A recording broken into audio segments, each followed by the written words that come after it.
¿Qué tal? Buenas noches. Bienvenidos a Verdad. Soy Eduardo Feynman.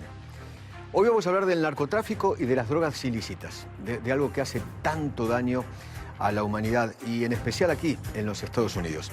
Me encanta buscar en esto que en la Argentina llamamos el mataburros, o quizás lo llamaríamos el mataignorantes. Cuando uno busca la palabra narcotráfico, significa comercio de drogas tóxicas a gran escala.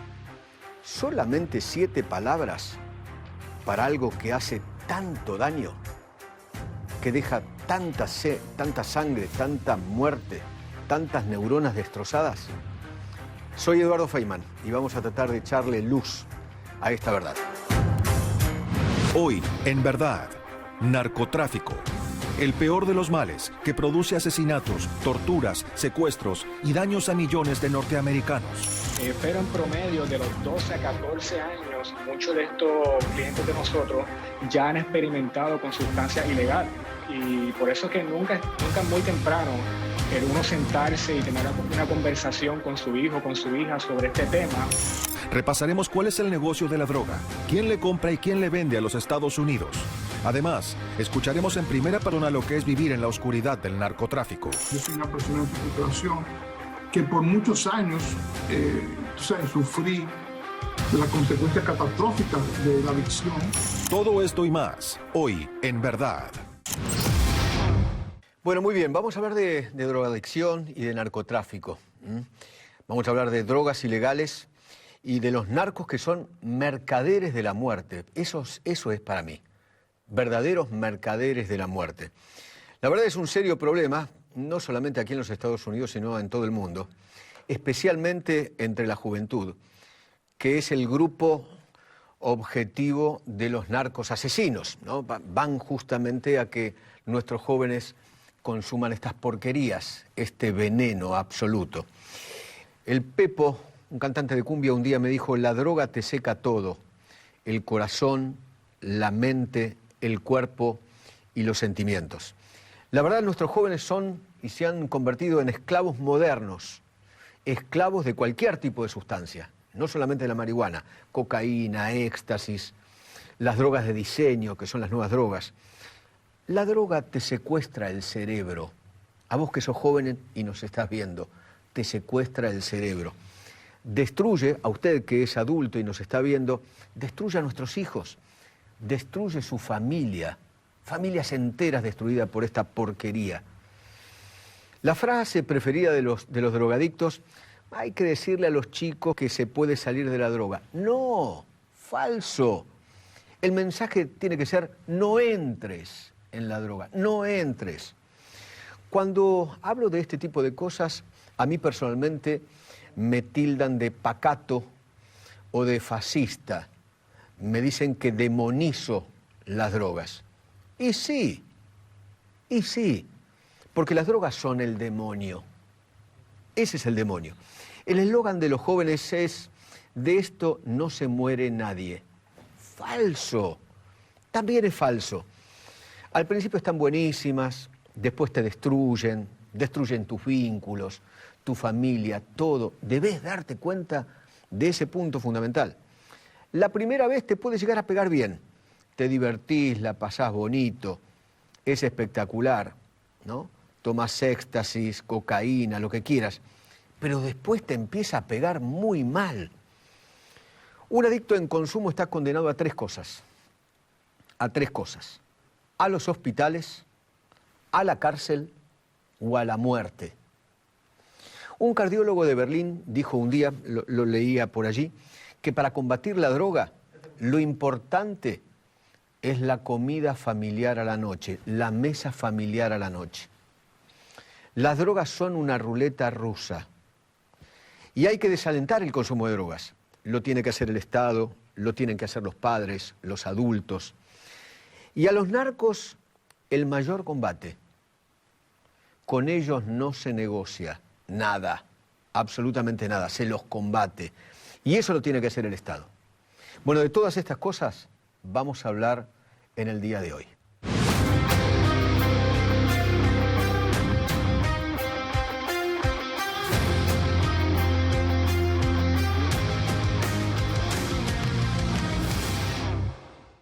Qué flagelo que es el narcotráfico y las drogas, ¿no? Le doy un número simplemente. Hasta julio del 2020, 83.000 personas murieron de sobredosis por año, por año. Es realmente un drama. ¿Cómo tiene que hacer el Estado para combatir la venta de drogas? Bueno, esto es lo que vamos a analizar. Está en línea Orlando Vargas, que es director de investigaciones del House of Freedom, un centro de rehabilitación en Miami. Orlando, ¿qué tal? ¿Cómo va? Mucho gusto, Eduardo. ¿Cómo estamos? Muchísimas gracias. ¿Cómo cree usted se puede hacer para combatir este flagelo? Sí, esta campaña, ¿verdad? O esta guerra en contra de las drogas realmente es un tema bastante delicado, ya que es un monstruo, como nosotros le decimos en Puerto Rico, es bastante grande. Y una de las mejores maneras de batallar y contrabatir esto es la educación y la prevención. Porque una vez que la persona llega a un centro de rehabilitación de drogas, como lo que es House of Freedom, pues muchas veces para algunos individuos se hace muy tarde. Pero si podemos, ¿verdad?, en las escuelas empezar a educar a los niños, hacer campañas de prevención para que las personas realmente sepan el efecto de las drogas en el cerebro, en el comportamiento y en la salud, eso puede crear ¿verdad?, más conciencia e información para aquellas personas que no conozcan y puedan tomar mejores decisiones cuando se trata de este problema tan grande. ¿A qué edad cree usted, según su experiencia, empiezan a consumir los más jóvenes o los más chicos? Bueno, pues aquí en nuestro tratamiento vemos que muchos de los clientes de nosotros comienzan ya a experimentar a los 12 años. ¿Okay? Hemos tenido personas que a los 10 años ya empiezan a experimentar con cigarrillos, con alcohol, con marihuana, pero en promedio de los 12 a 14 años, muchos de estos clientes de nosotros ya han experimentado con sustancias ilegales. Y por eso es que nunca es muy temprano uno sentarse y tener una conversación con su hijo, con su hija sobre este tema, para que no aprendan esta información en la calle erróneamente, que muchas veces es lo que sucede. O sea, la marihuana y el alcohol son las puertas de entrada para drogas mayores. Bueno, técnicamente lo que muestran los estudios es que el cigarrillo es esa entrada y luego es la marihuana y el alcohol, porque el cigarrillo es más accesible, es legal y muchas veces eso es lo que, ¿verdad?, comienza ese proceso del uso de sustancias. Ajá. O sea, verdaderamente es un problemón, especialmente entre los jóvenes. Claro, sí, porque es que el joven, ¿verdad? Nosotros hacemos aquí tomografías del cerebro que nos enseña cómo funciona el cerebro, ¿verdad? Y esto es bien importante porque así podemos enseñarle al cliente el estado de su cerebro y cómo su cerebro ha sido afectado, ¿ok? Lo que sucede, Eduardo, es que el lóbulo prefrontal, ¿verdad?, aquí al frente, no está desarrollado completamente hasta los 25 años, ¿ok? ¿Y qué sucede? Una de las funciones del lóbulo prefrontal es la toma de decisiones, ¿ok?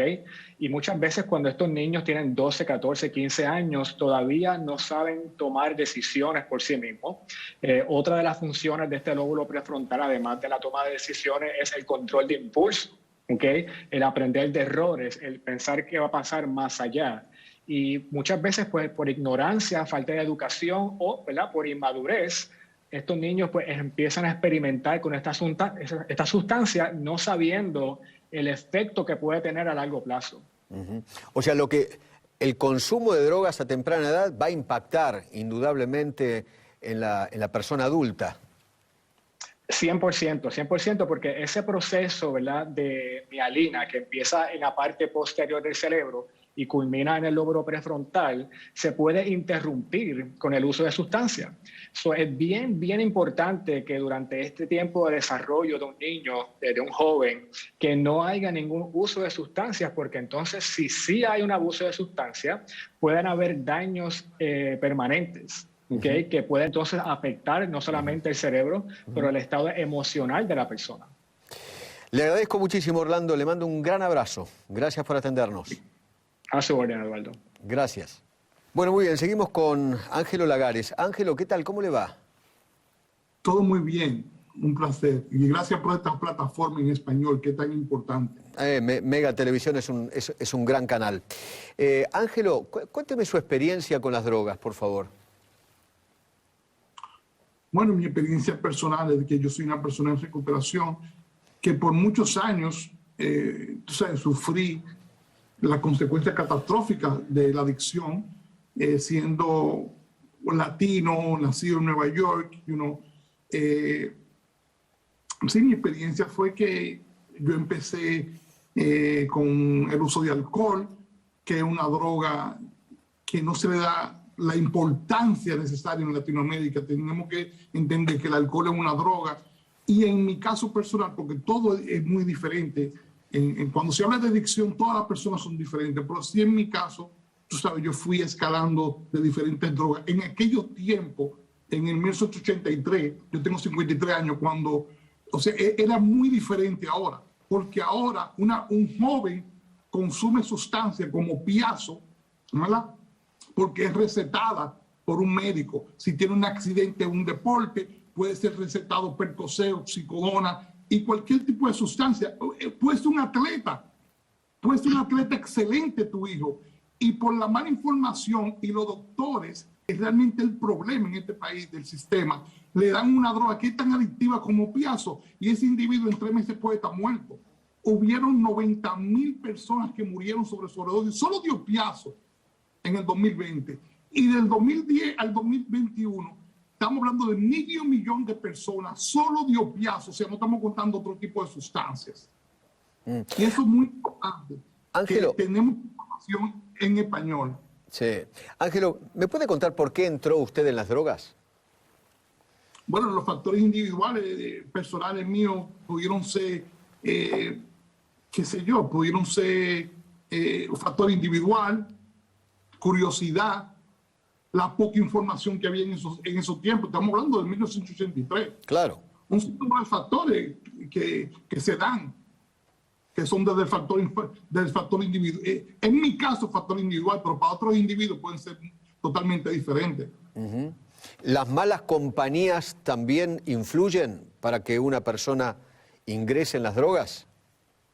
Puede influir a ciertos individuos, a otros no. Si hay un sostén familiar fuerte, si hay una comunicación fuerte en la familia, si se habla de salud mental abiertamente en la familia, ¿entiende? Eso no va a pasar.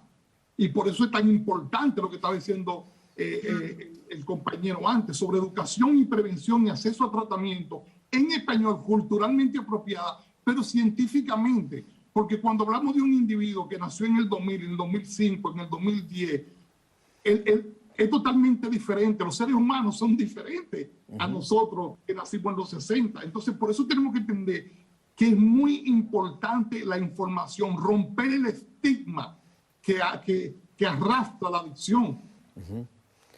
Cuénteme una cosa, Ángelo. ¿Usted podría hablarle a los jóvenes que nos están hablando y a los padres de esos jóvenes? Claro que sí. Yo sugiero, tú sabes, que hay una comunicación, que hay una buena comunicación, que se busque información científicamente apropiada, que entienda cuáles son las consecuencias catastróficas de las drogas, incluyendo el alcohol, ¿entiendes? Y de que se creen más sistemas culturalmente apropiados. Cuando hablamos de Miami, Latinoamérica, que rompamos con los estigmas y toda la desinformación que existe con lo que es las drogas y la adicción, que tengamos acceso a salud mental, que los padres cuando ven comportamientos de estos niños, de estos jóvenes, que pueden ir a su médico de cabecera y hacer un examen, examen doping de sustancia y entender, cómo van a apoyar a ese muchacho. ¿Usted considera que la mesa familiar a la tarde-noche, antes de irse a dormir, los padres con los hijos, esa mesa es importante? Sumamente importante, pero tenemos que ir a la realidad. Cuando nosotros emigramos a países como estos, se rompen las familias de una manera u otra. O tenemos que entender cuál es el porcentaje de divorcio en estos momentos. Sí, o sea, es muy precioso cuando está la familia unida, pero estamos hablando de la realidad del 2021. Cuando la mamá está trabajando el día entero, cuando el papá está trabajando el día entero, esa presión, eso tan lindo no se da. Estamos hablando del 60, del 70, sí se daba eso, los padres. Y también en aquel entonces había mucha disfunción familiar.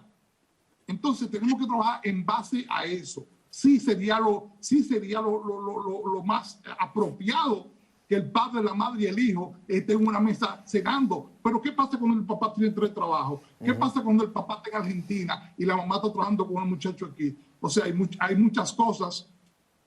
Ángelo, le agradezco infinitamente haberme atendido. Fue muy impactante su historia. Le agradezco. Muchas gracias. Abrazo muy grande.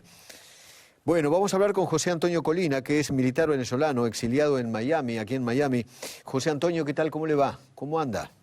Muy bien, gracias. Un placer compartir contigo y hablar también de este tema tan importante. Hablemos de narcotráfico y hablemos del narcoterrorismo chavista. Me gustaría su análisis.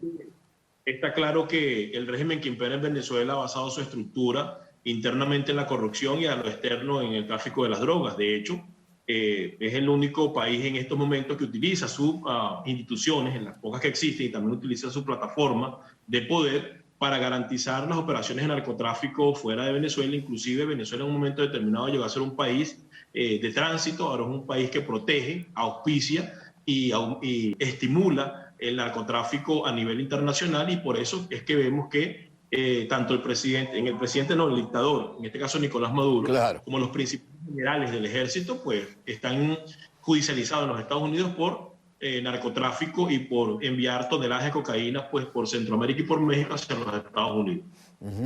O sea, ya no queda ninguna duda, ¿no?, de la conexión, de la íntima conexión entre el presidente Maduro y su dictadura con la FARC, por ejemplo. No, por supuesto que no queda ninguna duda. De hecho, está más que demostrado que tanto el régimen de Hugo Chávez en su momento como el de Nicolás Maduro han utilizado todas sus instituciones y su plataforma para permitir operaciones seguras del narcotráfico en Venezuela, y sobre todo brindándole protección a la guerrilla colombiana, que no solo ejerce sus acciones de terrorismo en Colombia en la frontera, sino que también son responsables de traficar grandes cantidades de cocaína hacia los Estados Unidos, y es precisamente Maduro y el alto mando militar venezolano quienes han facilitado esas operaciones. Hay que estar claro que solo aquí en los Estados Unidos hay aproximadamente unos 3 elementos judicializados por narcotráfico, y hay otros que están están escapados, como es el caso de Hugo El Pollo Carvajal, un mayor general del ejército, pues, que fue jefe de la contrainteligencia y que utilizó todo su poder para traficar cocaína hacia los Estados Unidos. O sea, básicamente es como lo que estamos viendo es como que si Pablo Escobar o el Chapo Guzmán estuvieran al frente de la primera magistratura del Poder Ejecutivo de un país y utilizaran todo ese poder para traficar droga hacia los Estados Unidos y otros países. Si usted tuviera que, no sé qué medida utilizar, pero si hubiera una medida para que usted nos explique el daño que hace el narcotráfico en el planeta, y en especial aquí en los Estados Unidos, ¿cuál sería? Mira, realmente del 1 al 10 le daría 10 al daño que realizan, porque básicamente pues destruye sociedades, destruye familias y destruye lo más importante, que son las generaciones de relevo. Lo más importante que tiene un país es su generación de relevo, porque es lo que va a garantizar la evolución, es lo que va a garantizar que si están bien preparados, están bien formados, puedan fortalecer y edificar un país sumamente fuerte. Cuando esas generaciones de relevo se les daña con el uso de las drogas, pues tú estás básicamente destruyendo el futuro y las generaciones de un país. Entonces yo creo que eso es sumamente grave, y cuando hay una estructura como la del régimen venezolano que potencia y que facilita el narcotráfico a nivel internacional, está atentando contra el futuro y contra la posibilidad de los países de poder fortalecerse, porque está destruyendo a sus generaciones de relevo, y esa es la gravedad que tiene este flagelo, no solo en Latinoamérica, ni en el mundo, y yo pienso que no se le está viendo de la forma apropiada. Si supieran el daño que causa el régimen de Maduro con el narcotráfico a nivel internacional, ya se hubieran aliado a los países de manera contundente para sacar a estos delincuentes del poder, como tiene que hacerse por la fuerza, porque con los narcotraficantes no se negocia ni se le dialoga, se les combate con la fuerza. José Antonio, no sabe cuánto le agradezco. Le mando un abrazo muy grande. Un placer. Gracias. Bueno, señores, vamos a una pausa y ya